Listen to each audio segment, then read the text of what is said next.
Welcome to the Law Spot Podcast with your host, Melissa Gray. Join her as she highlights legal professionals and trending legal issues facing entrepreneurs and small business owners. Ready to dive into life and law?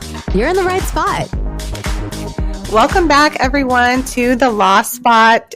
Today we have a special guest, Scott Simmons.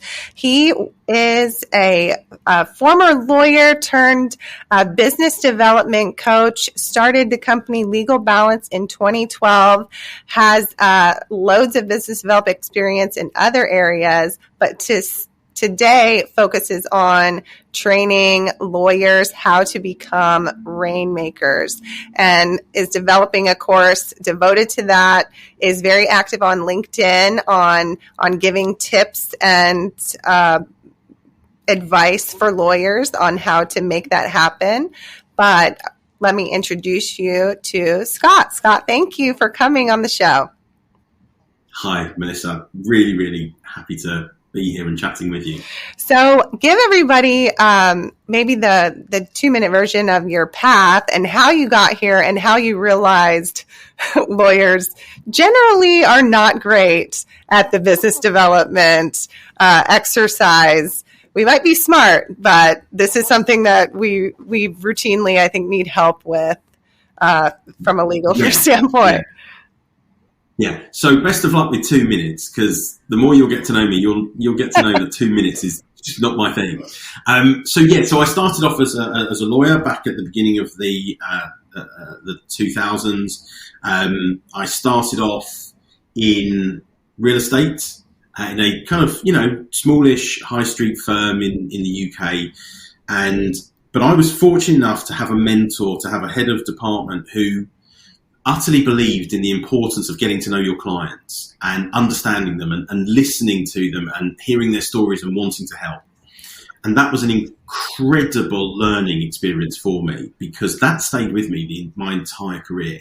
And it also helped me come up with ideas to improve the way that we worked with clients, the way that we priced our work.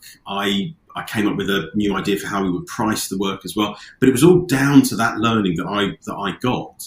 And I went through my career. I went to work at bigger and bigger firms, and I moved into commercial property and then into trust and company management. And I ended up in corporate law, which I did not like at all. And I reached a point in 2012. I'd become Gibraltar's bribery law expert, but I'd reached the point where I was working on a number of corporate transactions, and I'd reached the point of burnout. So I worked on a transaction for about 3 months. It was supposed to last 3 years, and at the end of it, I was just not in a good state. So I took the decision to stop practicing, and I got the opportunity to focus solely on business development. I got a lot of offers to go in and do business development. And all of a sudden, all of those things that I was doing naturally as a lawyer, I was now going to have to do day to day as a salesperson. And I had to almost kind of relearn what I was learning and unlearn some of it and learn new things. But I had to take the skills that I had that I'd learned through the years as being a lawyer, and I had to supplement them with new ideas and new ways of thinking. And so I took on clients from all different professional services. So it wasn't just law firms, it was fiduciary companies, corporate finance, it was a state agency, wealth management. I headed up a national training services company for the veterinary industry. I wanted to learn everything. And eventually, worked for just a huge number of clients. But my target market and my audience I've always gone towards are lawyers and law firms. And when the pandemic started and things got really interesting on LinkedIn, yes, where people were having conversations, my wife, who is the CEO of Legal Balance, she's the boss. She said to me, you always talk about the need for lawyers to get involved to be doing more business development. why don't you have a conversation on business on LinkedIn? And so that's what I started doing, and that's what I've been doing for the last 2.5, nearly 3 years on LinkedIn, and it has been amazing. The people that I've met, the clients that I've had as a result of my time on LinkedIn has been phenomenal. But it's the stories, it's the things that I've learned from people, and those conversations. There's just been nothing really like it. So, when is the best time to begin sort of your business development training, and how do you integrate that into your day-to-day? And I mean, obviously, I think I can anticipate your answer being the sooner the better, but practically speaking, where do you start that training yourself? Right. That's a wonderful question. Now, in an ideal world, law schools and universities alongside the law would be teaching lawyers how to sell their services, because it's absolutely as important, Melissa, and I can't stress this enough. Learning how to sell what you do is as important as doing it. It's as important as the technical legal work, and you'll see that in your career. And I'll come back to that a bit later. But unfortunately, it's not, or it's not taught in any way that really helps lawyers overcome those kind of that fear they have around it.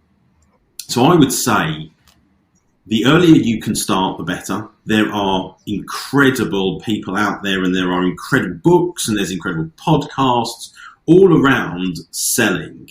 And there aren't enough, to be honest with you, there aren't enough around selling services, because selling products is slightly different to selling services.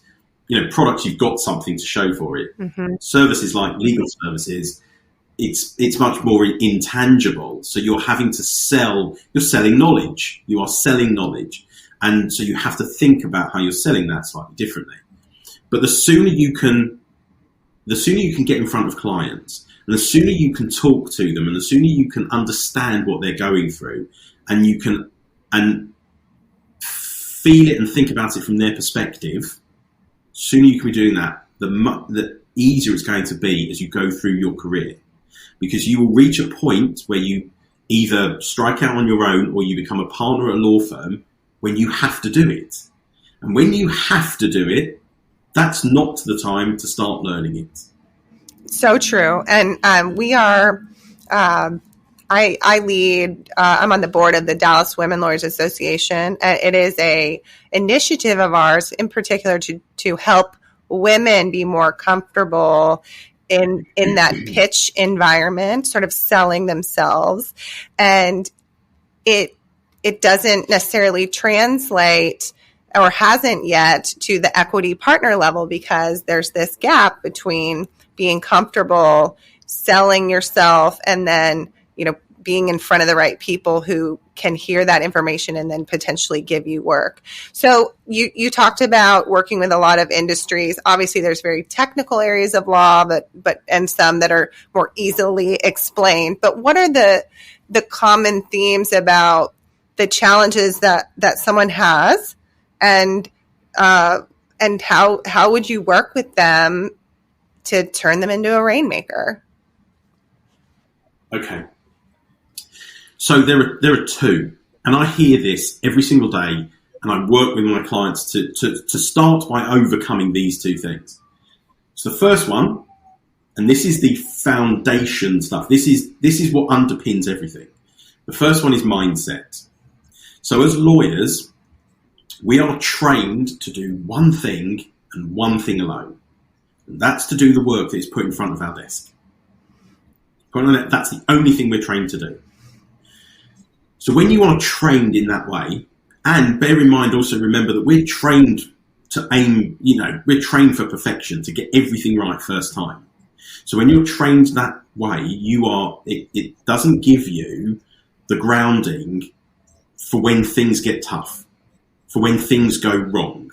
Right. So we have to first deal with mindset. We have to deal with this idea that you can't do BD. The PD isn't your remit. It's not what you do. We have to overcome that. And you have to overcome that by remembering you didn't just walk into a law firm and be an excellent lawyer. You did years of training and studying to get to that point. We forget that. We forget that really important point that we studied a long time to get to a place where we are really super confident as a lawyer. We have to take that and say to ourselves, well, if I put the time and effort into it, I can learn to do anything. Yeah.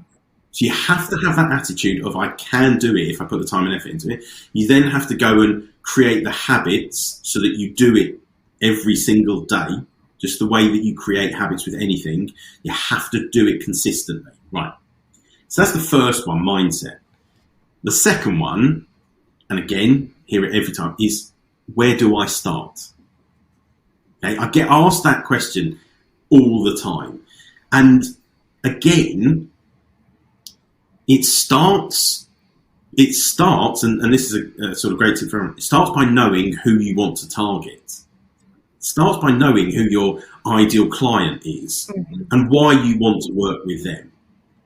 And when you go through that process of understanding who your ideal client is, you start to think about, well, why would they be ideal for me? Why would I want to work with them? And then you start thinking, well, how can I help them? What are the pain points that they typically go through? What are the desired outcomes that they're typically looking for? And what are the ways in which what I do helps them overcome those pains and helps them reach those goals and those desired outcomes? All of a sudden, you sit there and you go, God, you know what? Yeah, this all makes sense. And then there's one more part to it where I always say this to clients. Okay, you're starting to get all of that together. There's one more thing I want you to do. I want you to start telling me, or telling yourself, or telling friends, stories. Tell me stories that relate to the points that you've written down. And there's a reason why that's important. And there's two. I'm doing a lot of twos today. But there's two reasons why it's important. And the first one is it helps remind you of just how really good you are at what you do. Those stories that you tell about how you've helped clients, you've got millions of them. Listen, you've got so many stories about how you've created great outcomes for clients.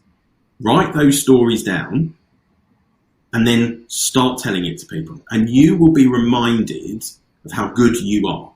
And that's important because it helps with the mindset thing. It helps you start going, God, I'm really good at what I do, actually. And it actually helps you when you're thinking about how to price your work as well. Because you sit there and you go, God, I'm really good. I'm worth more than what I'm charging people here. So it gets you thinking about that as well. But the other point is that when you tell stories to people that are within your ideal client type, they can visualize what it's like to work with you.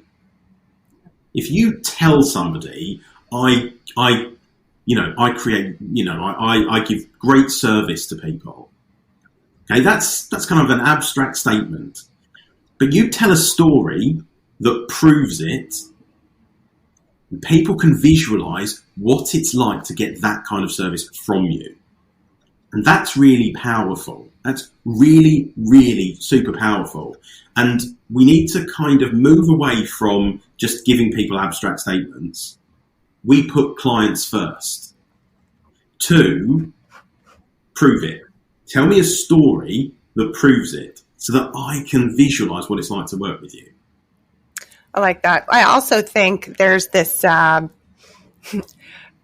the inability to fail and be told no is paralyzing for some lawyers, in the sense that, like, what's the worst that can happen? Well, they're going to tell me no. And that means I got it wrong. And that means that I'm not good at what I'm doing.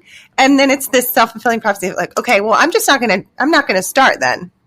And then But this idea, and maybe that's a tangible takeaway, is just start to catalog those wins as stories so you have them in your back pocket. So when you're going to these events, when you're talking to people about what you do, they have really concrete examples of those scenarios, as opposed to just saying, oh yeah, I'm a trademark lawyer. Like, well, okay.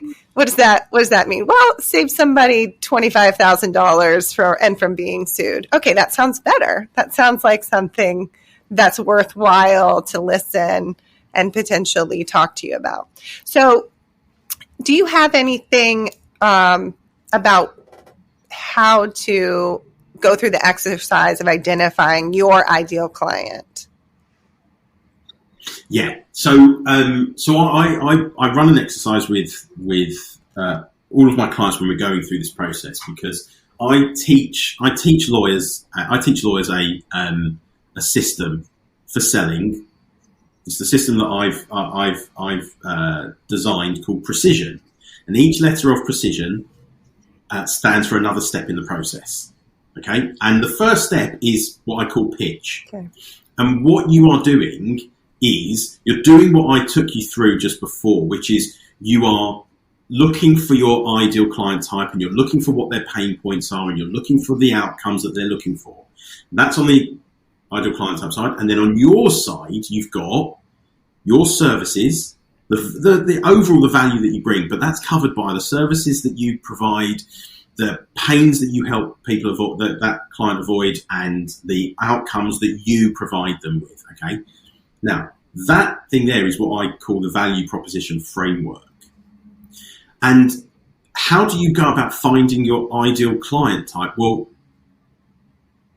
more often than not, you know who it is. And what you need to do, and what I say to clients, is just write stuff down. Just write anything down. As even an idea that seems silly, put it down. Because what it's going to do is going to give you the seed of an idea that will feel better later on. But you know the kind of client that you want to work with. And so it might be within a sector. It might be within an age group. It might be within a location. It might be not within it might be within so many other kinds of demographics that are out there. But it might be a specific type of business, or there's so many things out there that it possibly could be. What you are looking to do is you are looking to really narrow it down so that you can say, right, I know who I want to target now.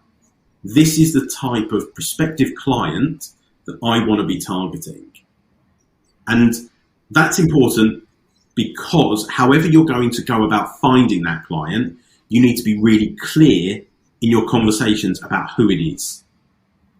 And that's a problem for lawyers, because it comes back to what you were talking about, the no, getting the no. We have a problem called a scarcity mindset, where we believe that the next job is going to be the last job. And so we have to take on anything that comes through the door, because we're so worried that if we don't take that one on, where's the next one coming from? Now, what consistent business development does is it keeps the opportunities coming your way. Right. Now, and that is just a simple fact. If you're doing business development consistently, the opportunities, because, Melissa, everybody needs legal advice. Everybody. You do not go through life never needing legal advice. Everybody needs it. Right. So what you're looking for is that sort of client type that matches the kind of business or individual or whatever that you want to work with and that you believe you can add value to, because that's really important. Now, if you're doing business development consistently, the opportunities will be there. And so when you talked about, the fear of no, you need to hear no. You need to hear no, because when you start putting and these number of opportunities all come to you, which they will do, you need to clear them out. So you need this pipeline that grows. You need to hear some no's, because they won't be right for you. If they quibble on your price, if they negotiate on your price, why would you want to work with them? You want people who understand your value, who understand the value that you bring to them. And people, I hear this all the time. Oh, but the competition, they charge less than me, and they'll all go to them. No, they won't. They will go to the cheapest option if you don't give them a reason to come to you. But if you pack your conversations with value, you earn the right to charge whatever you want. And that's something that we need to grow in confidence. And that first section under precision pitch, what you're aiming to do two things. You're aiming to sort of realize your value, the value that you bring to clients, but you're also doing a second thing. So when I describe myself, Melissa, I tell people I'm a toolbox for turning lawyers into rainmakers. Okay? So how I started off just over 10 years ago was I used to go into networking events and things. I used to say to people, oh, I'm a BD consultant. And people would just look at me. They'd be like, firstly, Melissa, what's a consultant? What is a consultant? It's the most ambiguous description of somebody, right? Business development. Okay, so that's pretty vague as well. And it didn't really get the conversation started. And over time, I thought to myself, well, I've got to come up with something different. I've got to come up with something that sounds a bit different, that gets the conversation started. So, always love the word Rainmaker. I think it describes those lawyers who can just find the work. I think it describes it beautifully. And the toolbox bit came about by just sheer happenstance, and I won't go into that. But I then put together the two, and I said, I'm a toolbox for turning lawyers into rainmakers. And I started using that. Started using it on webinars, on networking events, on podcasts, and would always start a conversation. Oh, that's brilliant. So how do you do it? And then I was able then to go into my elevator pitch. Pitch for precision. Pitch in precision. Right. So then I'd get my 30, 45 second elevator pitch, and then I'd be able to go through exactly the ways in which I help clients. And my elevator pitch is all about how I help clients. It's a bit about what I do, but it's about how I help give clients results. And when you go through this value proposition framework, you find that there are some key phrases and words that come through time and time again. And the second part that we go through is, okay, let's build an elevator pitch. Let's start building an elevator pitch that you can say to people when you're introducing yourself. And then the last bit is which always does come last, is now let's think about that opening line.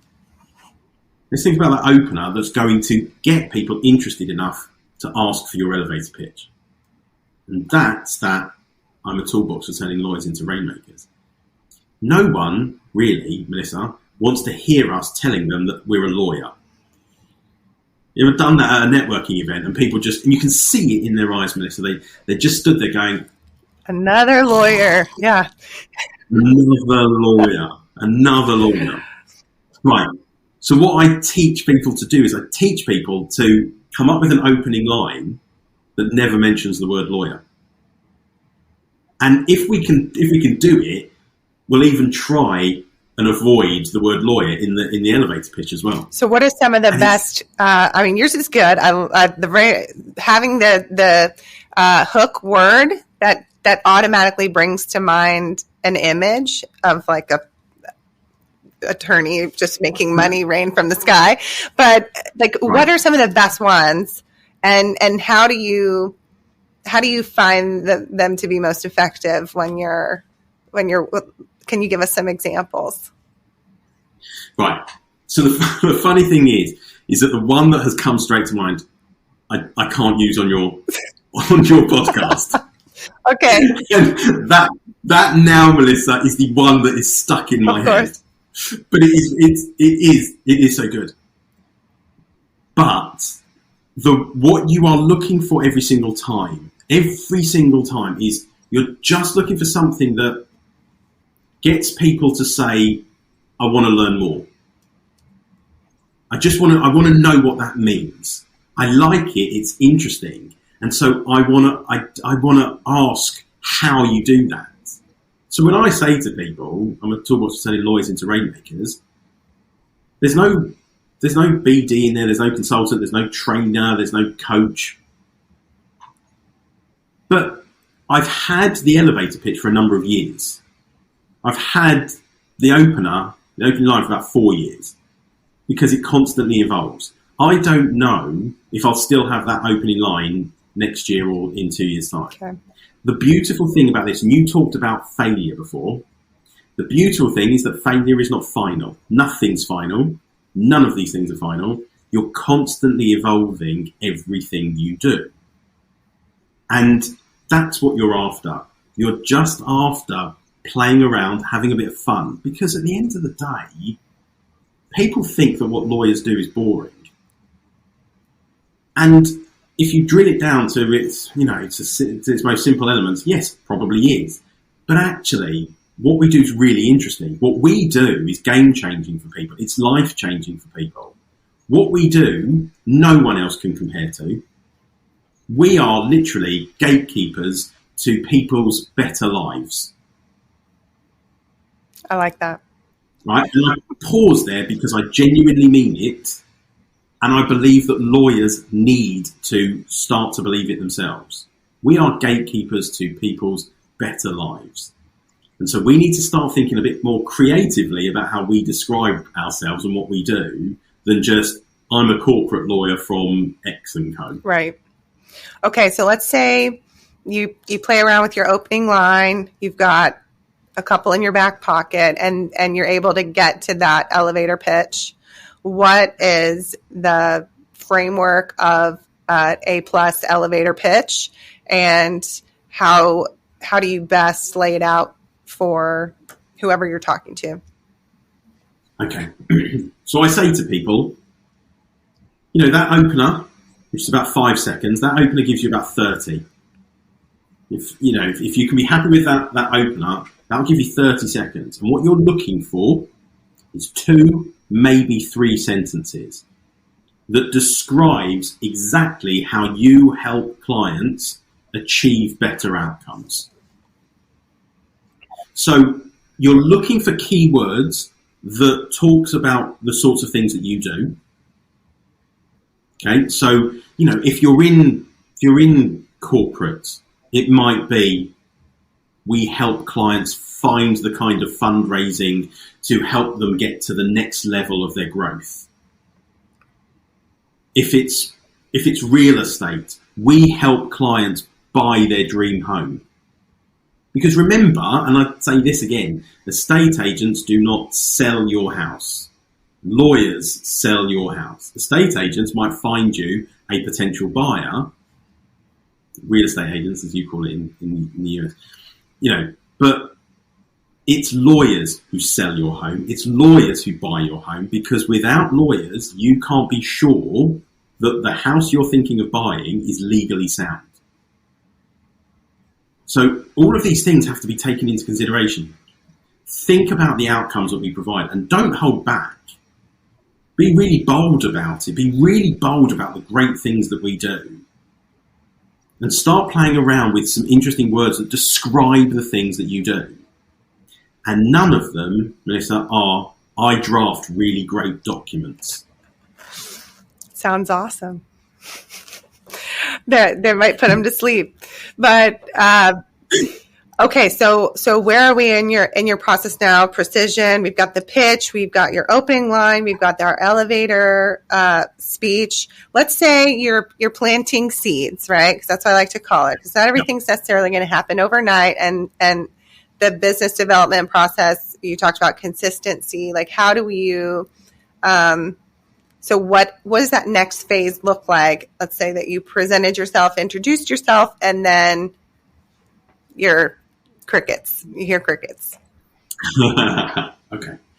So Right. So remember, when you start looking for your ideal client type, and you discover who it is that you actually want to work with, very often, and it should get to this kind of almost granular level, you're looking at specific niches, specific sectors. You're then looking at, well, within that, what are those business values going to be? Are their values going to align with my own? What are the people within the business that I'm most likely to build a relationship with, to build rapport with? You're talking about doing a lot of research at this stage.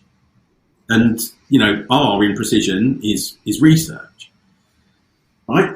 So you get to that point where you've done the research, and now you want to go out and actually start having the conversations. And I know that in the US, you can't target directly business owners or individuals, but you can have exactly these conversations with other lawyers.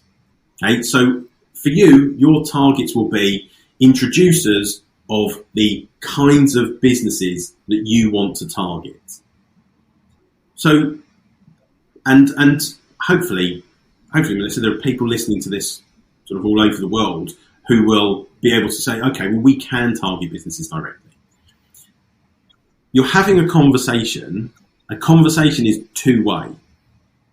But when you are selling, that old adage of you've got two ears and one mouth, use them in that proportion.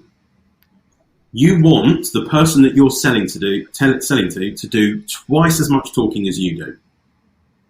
You want to give them the space to just talk and tell you everything. Because when you let them do the talking, they'll tell you exactly what you need in order to offer the kind of help and service that you can.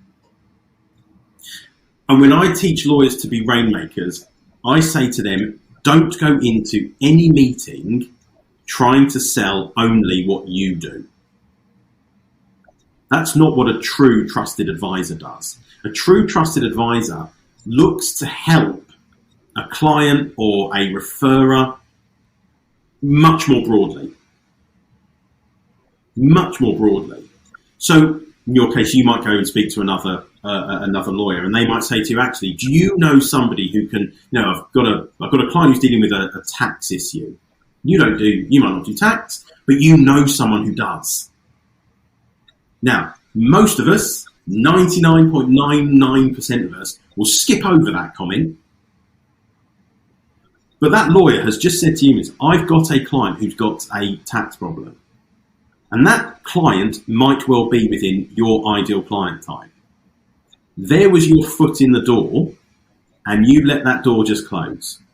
Why? Because all the time you're going into a meeting thinking, I need to win a client from this. I need to win a client from this. You don't. You need to understand what your prospect or referrer wants and needs, and you need to answer those wants and needs. If you know people who can help, that's just as important as you being able to help. Why? Because you're building a trusted relationship where that referrer might introduce you. You can say to them, hey, look, give me an introduction to that client and I'll put them in touch with someone who I know. Right. Right? It can be that simple. But they will know, these introducers who you're trying to get your ideal client types to, they want to know that they can trust you, that they can come to you for helping solve their clients' problems and helping their clients achieve their goals. They may not have the answers, but if you can have the answers, you're going to show these people that you're somebody worth dealing with. That is a true rainmaker, by the way, because rainmaking isn't just about making it rain for yourself. It's about making it rain everywhere you go. And if you can do that, that is that's the true trusted advisor, lawyer, rainmaker of the 21st century. So, and we talked about this a little bit before we started. How do you, of the past and the evolution of rainmaking, what what have you seen? What are the challenges, and how do you think we need to show up, and how do we do that most effectively with the tools we have today, be that social media or still in-person networking? Like, where should we most focus our time in order to be relevant as we go through this evolution of the legal profession with the adoption of AI? Like, you might not be the tool your client needs from an execution standpoint, but that mind you have is really your value. Yeah. So how do we continue on this business development journey with the changes that we all know are coming for the legal community, and particularly like the nitty gritty technical work potentially? Right. Okay. So, and we spoke about this briefly, but before we came on air, legal services are changing, and what's going to happen is that AI, in the not too distant future, is going to be doing the drafting and the researching, and it's going to do it in a matter of seconds or minutes, as opposed to the hours or days that it could take us. And it's going to draw on such a power of information and knowledge that we simply will not be able to keep up with them as human beings. So we have to rethink our place as lawyers. But actually, it's where we should have been all along. We're meant to be advisors to clients. We're not meant to be document drafters. We're not meant to be researchers. We're meant to be the people who sit at the table with clients when they're making strategic decisions. At the moment, for most of us, we're the last to the party.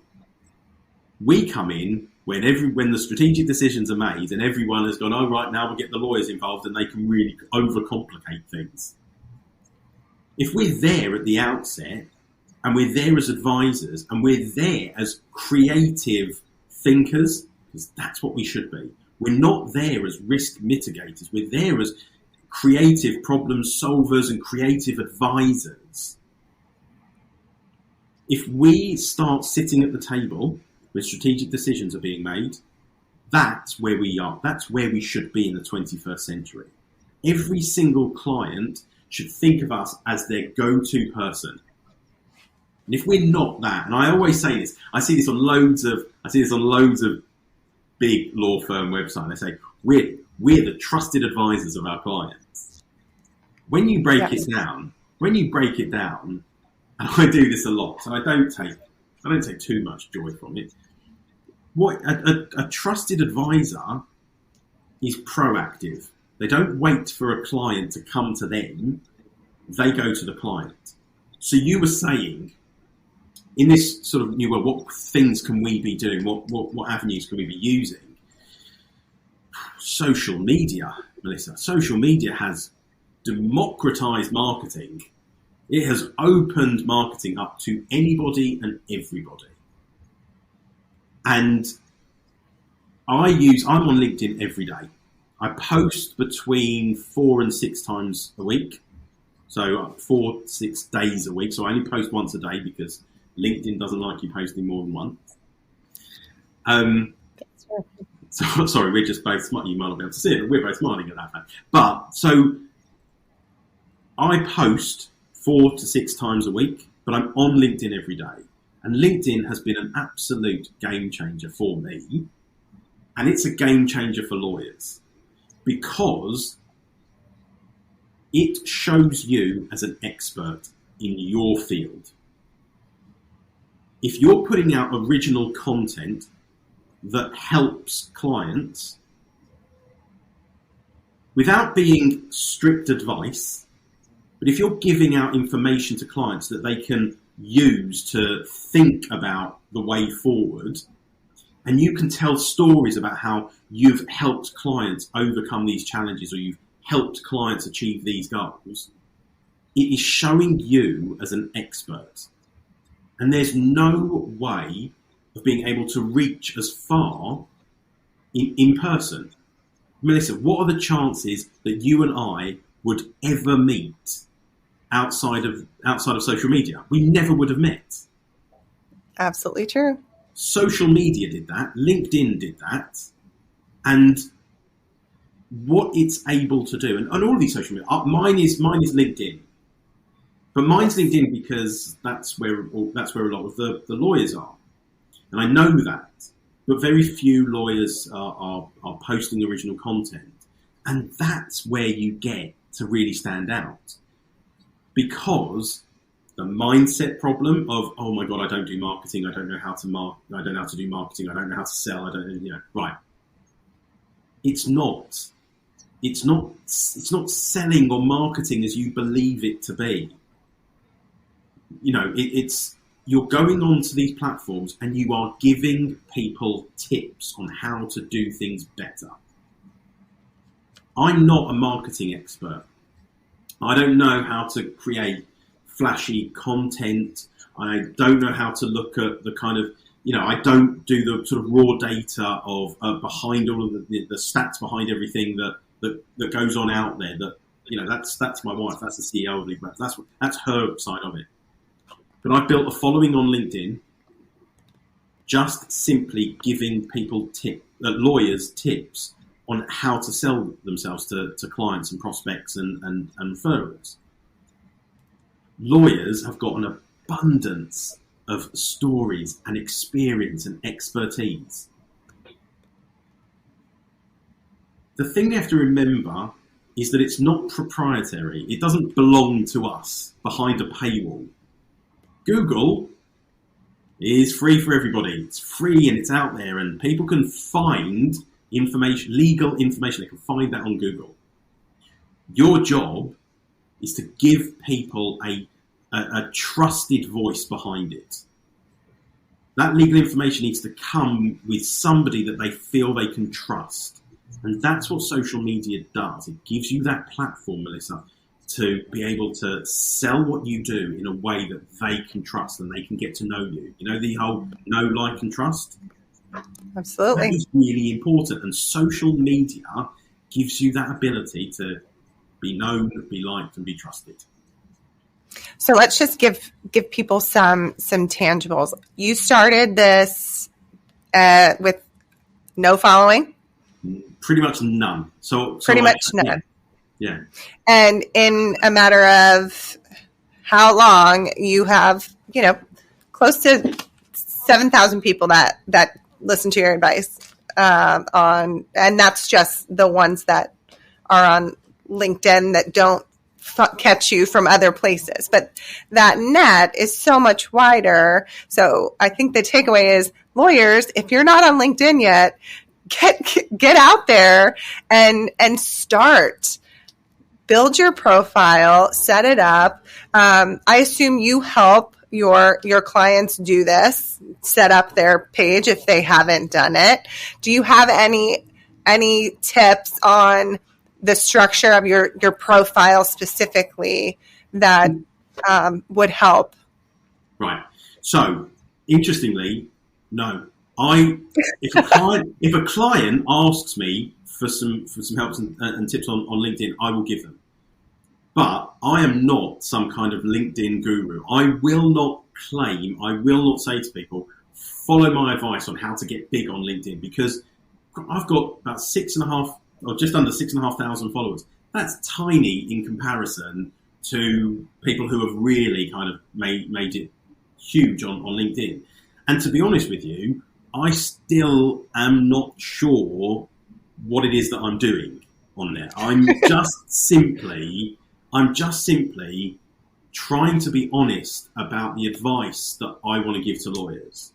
I'm just simply on there telling people what I know, what I understand, what I've learned, and what I think will help lawyers as we transition into this sort of new phase of who we are as advisors.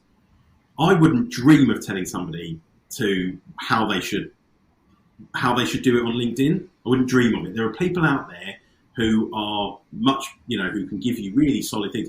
I've just, in exactly the same way, I've just listened to people who have put content out on LinkedIn and they've said, make sure you do the little video that you get the 30 seconds on. Make sure you do that. And, don't just call yourself a lawyer, give yourself a bit of a name. So turning lawyers into Rainmaker, right? and make your about section a little bit interesting and different, and make it outcome focused, and don't just list the things that you do, list the ways in which you help. And that's the starting point. But ultimately, what it comes down to is pure and simple. It's the content that you put out.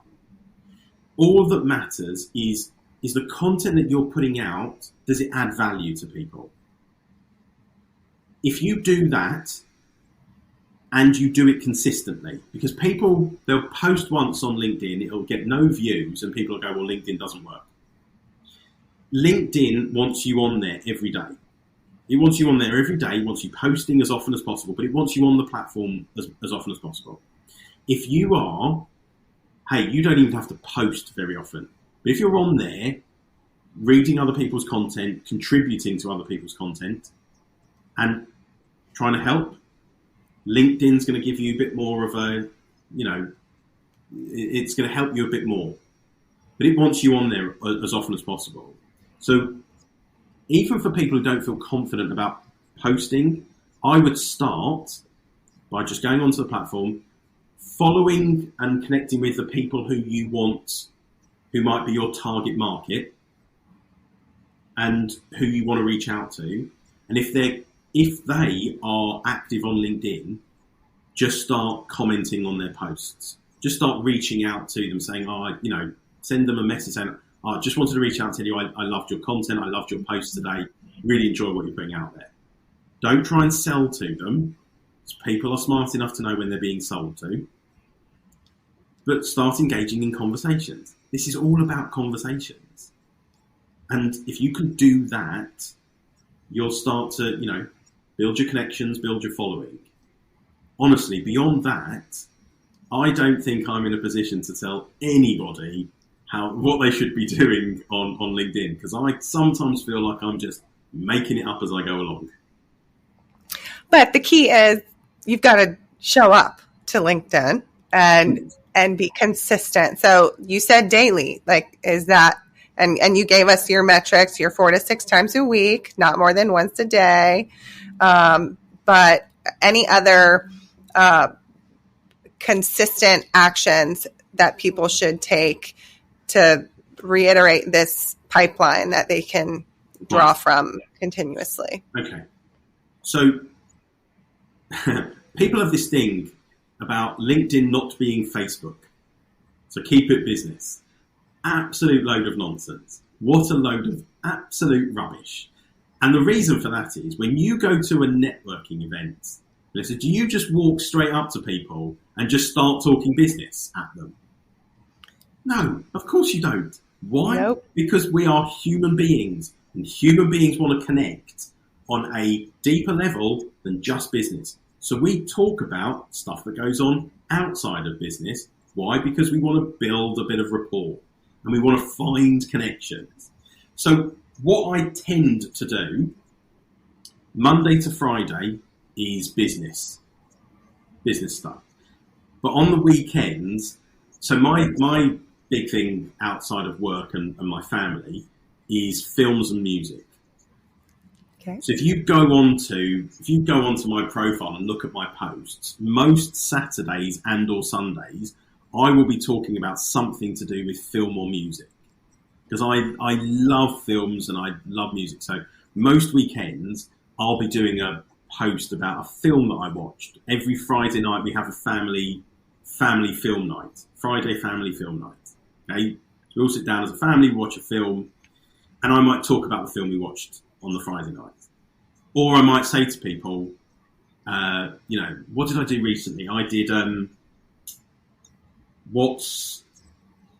was something to do with movies and that thing you don't like, that what was it called?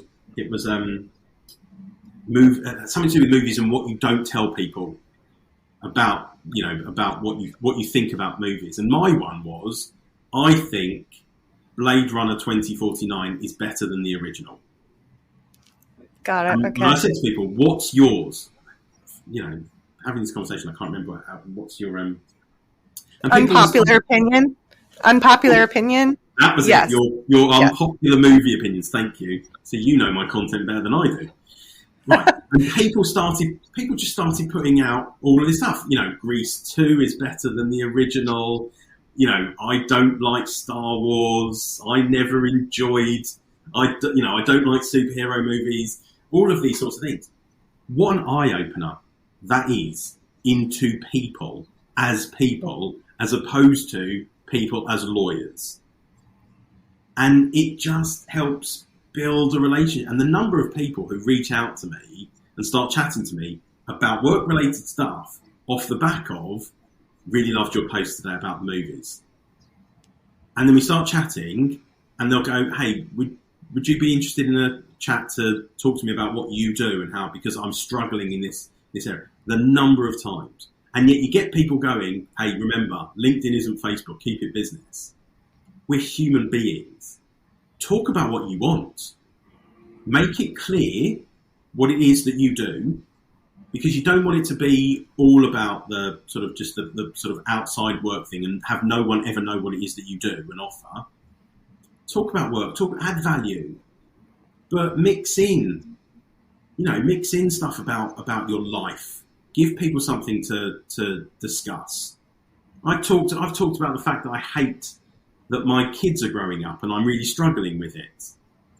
The other week I did a post about how the Beatles' first album is 60 years old this March just gone, and I found this image that had 70 of their songs, and I asked people how many of those songs. It was like a cartoon, and it was a cartoon that represented different songs. I said to them, how many of these can you name? It just got people going. But it starts a conversation, it builds rapport, and we're human beings. And that's the other tip that I would say is, don't forget that we're human beings. We have a job to do. Yes, we have a job of reminding people that lawyers are not robots that have no soul, yes. Because that's what people say about us. We're human beings, and we're really driven to help. We need to start being a bit more human, and then we need to start engaging in conversations with people. And we also need to start shouting about the brilliant things that we do in law, because people don't hear that enough. They hear a lot of people moaning about a bad experience with a lawyer that then spreads like wildfire. We don't hear enough about the really brilliant things that we do, and we need to do a lot more of shouting about that. I like that.